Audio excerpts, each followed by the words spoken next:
We recently got an update on April 29, 2025, which was the Tuesday that just went by, and a lot of stuff changed.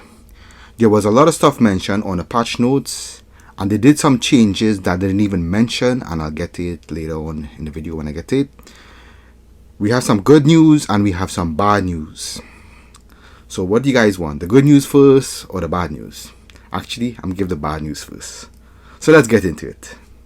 So the first bad news is that these selected time capsules that used to give a lot of ally favor do not give any ally favor anymore. The devs tried to pull a fast one. They didn't mention this on the patch notes.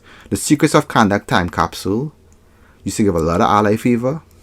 Also the Wondrous time capsule, the Joker's Legacy time capsule, and the LexCorp exclusive time capsule. These 4 time capsules used to give you the option to choose ally favor if you wanted the ally favor. You had a chance of getting 3k, 5k, 10k, or 20k ally favor. But this is not the case anymore. The devs went and made some secret changes to these time capsules, and we do not get any ally favor from them. You get 0 ally favor. So before the update, I was able to open a few of these time capsules, and I got some 20ks and 10ks and so on. So I got a lot of ally favor, and I took advantage of that week and level up some allies. After the update, a friend tried to open some of these time capsules, and he got 0 ally favor from them. He didn't even get the lowest amount, which was 3k. If you notice, I'll show you guys here. With the time capsules, the description change. We only get 9 metal, source marks, corks, and more. If you notice from all of them, they're saying the same thing. So they went and make the changes. They took out the part here where we used to say ally favor. They took out that and they changed it and just put the description here. So we get 0 ally favor from these time capsules. And if you notice with the new ones, they kept them how they are. We still get our 9 metal, ally favor, catalyst, alliances, source mark, corks, and more. But the ally favor from these new time capsules, it's random. You can't choose. They just give you a little bit of ally favor and that's about it. But the old ones, you can make the choice to choose from if you want to get the ally favor. If you see 20k, you could grab that 20k. This, wasn't mentioned. I'm surprised they did this. The old devs had those time capsules the way they were in the past, and a lot of people used to depend on them and get a lot of ally favor. So be warned, do not go and open these old time capsules. You will not get any ally favor from them. Don't waste your money and open all these time capsules thinking you get ally favor to level up your allies. You're not gonna get any ally favor from them.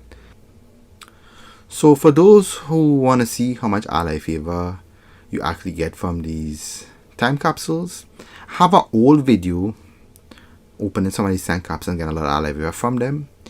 I'll leave it in the end screen, or I'll leave a link in the description box or the comment section. That way you guys could check it out and see for yourself. For those who do this and familiar with this method of getting ally favor, take note. Do not waste your money. As I said before, you will not get any ally favor. Alright, so this is another bad news here. This was mentioned on a patch notes, fortunately. The reward claim menu update. Let me read it here for you guys real quick so you guys have an understanding. The reward reclaim page within the event menu has received an important update. Starting with the latest release, players will now only have the option to buy out non-patrol event rewards for up to 4 weeks after the event ends. Any event older than this will still be able for buyout until May 27th of 2025, offering players a limited window to claim rewards from previous events. So they're taking out all the past seasonal rewards that we had for 2025, the anti-monitor. We got that hammer smash emote. We get 1 skill point from completing that and getting a feat for it. The Valentine event also, we get the Wondrous Passion Tiara. That also gives us a feat and those other stuff too.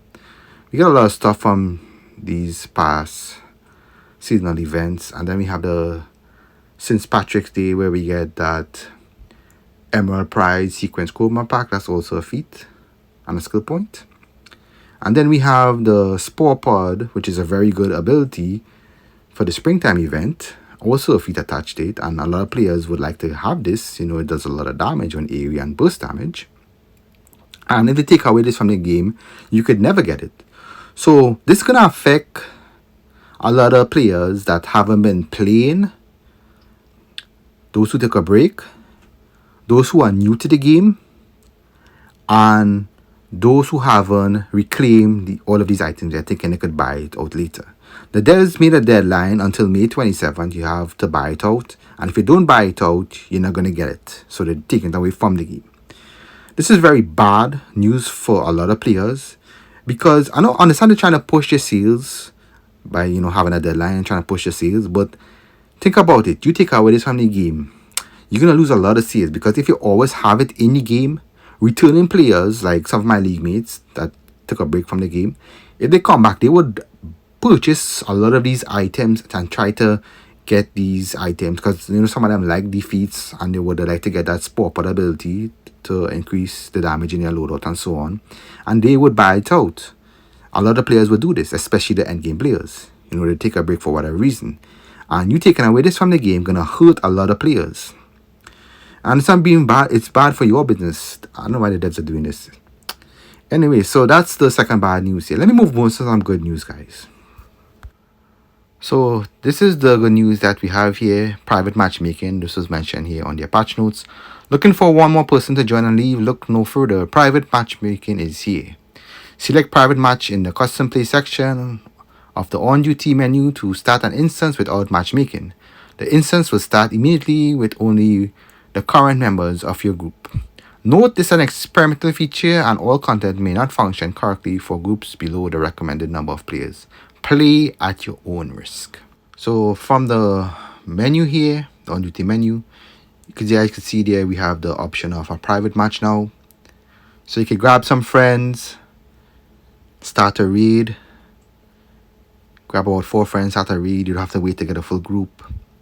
If you want to get some feats done, grab some friends, get a feat. You have to wait to get a full group to queue up to get certain feats done, like in the old raids and so on. This is very beneficial because you don't have to wait to get a full group to go and do feats that people don't need.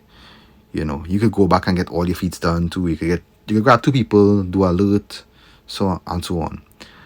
Also, it's good for challenging yourself. Like me, I like to challenge myself. I might do a couple of raids, solo some raids and so on. A lot of my league mates do like to challenge themselves, so I might battle tank and solo some raids and so on, do some challenges.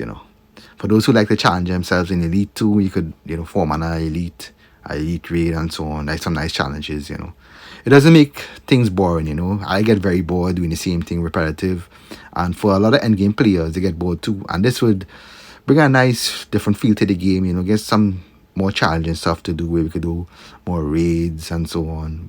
Just 4 people, even 2-man a raid sometime. It could be elite, whatever you guys want to do. Challenge yourself. That's going to be some really nice stuff. I'm looking forward to that. As you can see there, right now I'm trying to solo the bounty here, the Neron bounty by myself there, and I'm doing a really good job soloing it. I'm trying to challenge myself. And I know a lot of people like to do this too. I'm not even doing it as a tank, I'm doing it as a DPS. As you guys could see here, challenging myself, trying to defeat Neron by myself.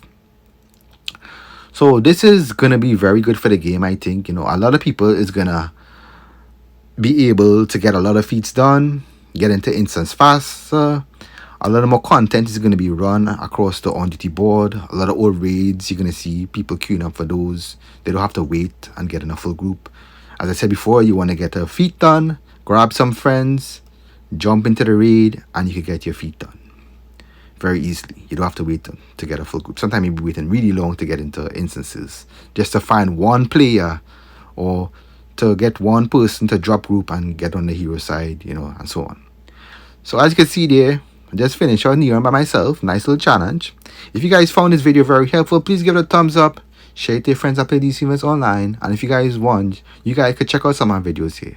Thanks so much for watching, and I'll see you guys in the next one. You guys take care.